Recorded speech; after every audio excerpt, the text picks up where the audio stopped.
200 000 femmes se déclarent chaque année victimes de violences conjugales. 95 000 victimes de viol ou de tentatives de viol.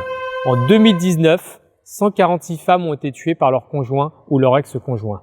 Vous vous rappelez ces chiffres, mes chères Gervaisiennes, mes chers Gervaisiens? C'est important et j'y tiens en tant que mère, alors que nous célébrons aujourd'hui la journée internationale pour l'élimination de la violence à l'égard des femmes.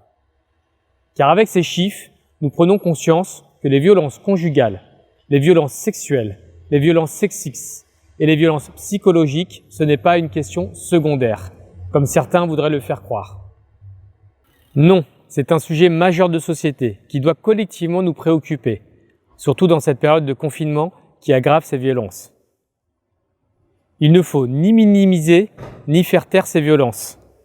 Pour au contraire, nous mobiliser, parce qu'elles portent atteinte à la dignité des femmes, parce qu'elles détruisent l'humanité des femmes, parce qu'elles engendrent chez elles des conséquences dramatiques et tragiques. Là aussi, les chiffres, rien que les chiffres. Gardez en tête qu'il y a 5 fois plus de tentatives de suicide chez les femmes victimes de ces violences.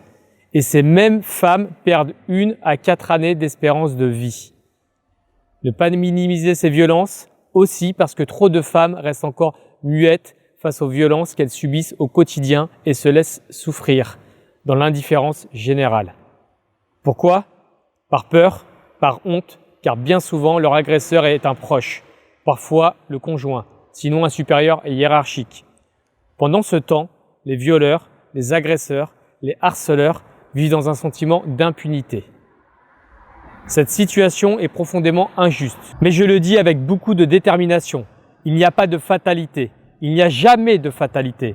Le combat contre ces violences inacceptables, insupportables et intolérables doit être sans merci. Il ne s'agit pas de voter des lois, encore des lois, pour au final ne rien changer à la vie des femmes et leur rajouter de la peine. La priorité, c'est de sensibiliser et d'informer. Sensibiliser d'abord le plus grand nombre à ce phénomène intolérable pour que chacun comprenne bien la réalité humaine qu'il y a derrière ces violences. Informer ensuite les victimes sur le numéro à contacter comme le 3919, les sites à consulter comme le site Stop Violence Femmes. Informer aussi les témoins des violences subies, car si les victimes restent muettes, les témoins doivent comprendre qu'ils ont une responsabilité, une solidarité particulière. Je tiens sur ce point à exprimer mon immense reconnaissance à toutes les associations qui s'engagent pour accompagner dans ces démarches les femmes battues.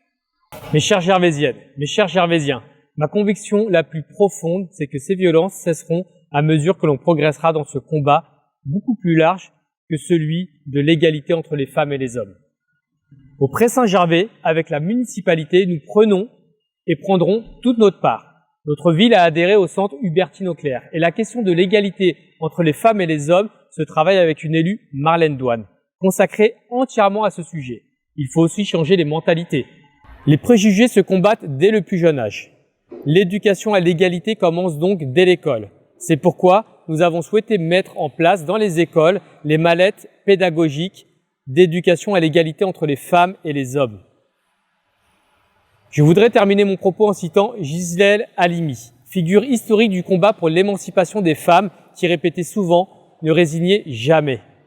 Alors je le redis, face à ces violences, nous ne résignerons pas. Il n'y a jamais de fatalité. Mes chères Gervaisiennes, mes chers Gervaisiens, ensemble, disons stop aux violences faites aux femmes et surtout vive l'égalité entre les femmes et les hommes.